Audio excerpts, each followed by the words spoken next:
Jimmy Soto's actually said this because we were talking about. I pretty much asked him the same question when he came on. This is actually going to be the next episode after that one.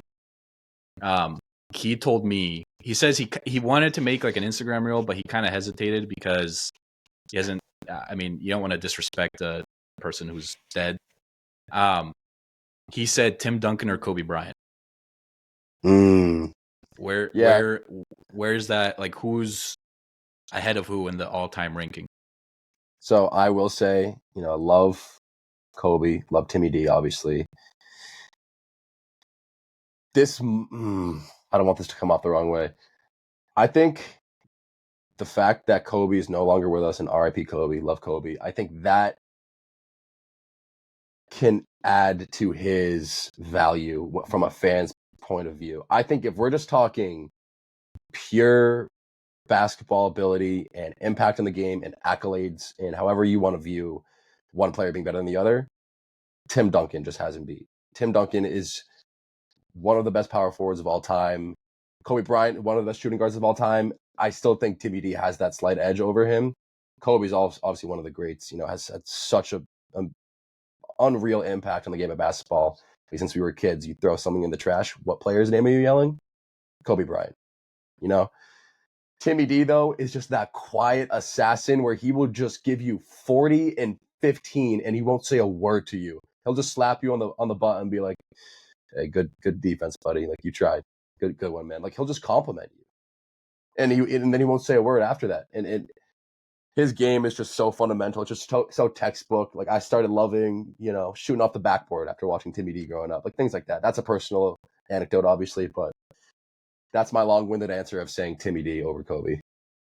Why? What was Jimmy's answer to that? I mean, he said the same thing. I mean, it's Tim Duncan over Kobe. I'll talk while I try to find this stat about Tim Duncan. But basically, see, now I can't talk and type at the same time. Damn, what was I gonna say?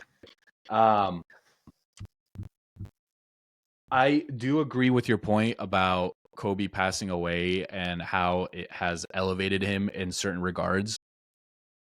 And I see why it would. Like, I don't disagree with it. I think, listen, when someone passes away as tragically as they did, like Kobe did, it's just like, I still remember where I was when I heard the news that he had passed away. Like, I was actually going to Starbucks to get a coffee, and the barista, like, I was in the drive-thru, and like the barista giving me my coffee was like, hey, are you like, randomly, like, I've never talked to this barista before, maybe just like, hey, here's your coffee, thanks. She was like, hey, are you a basketball fan by any chance? And I was like, yeah, like, I was like, yeah, I'm a certified ball knower.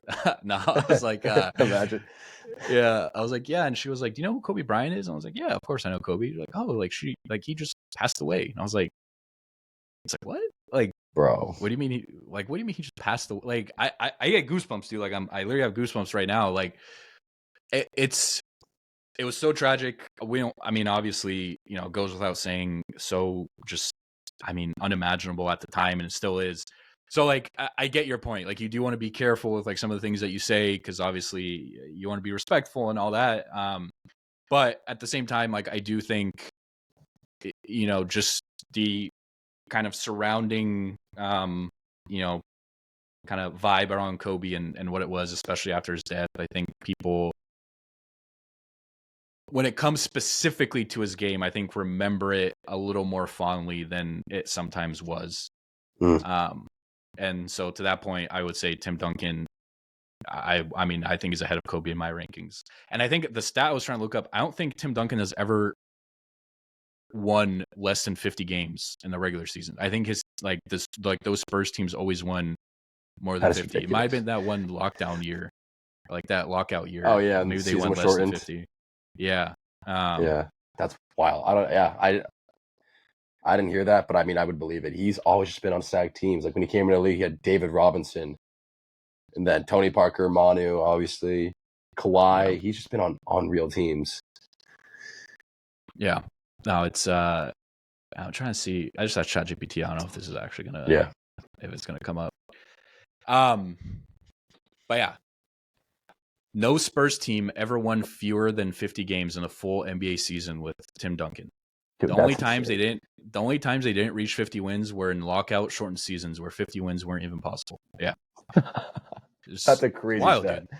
Like, he's just a winner. Like, he's a winner, and he's, in my opinion, the best power forward of all time.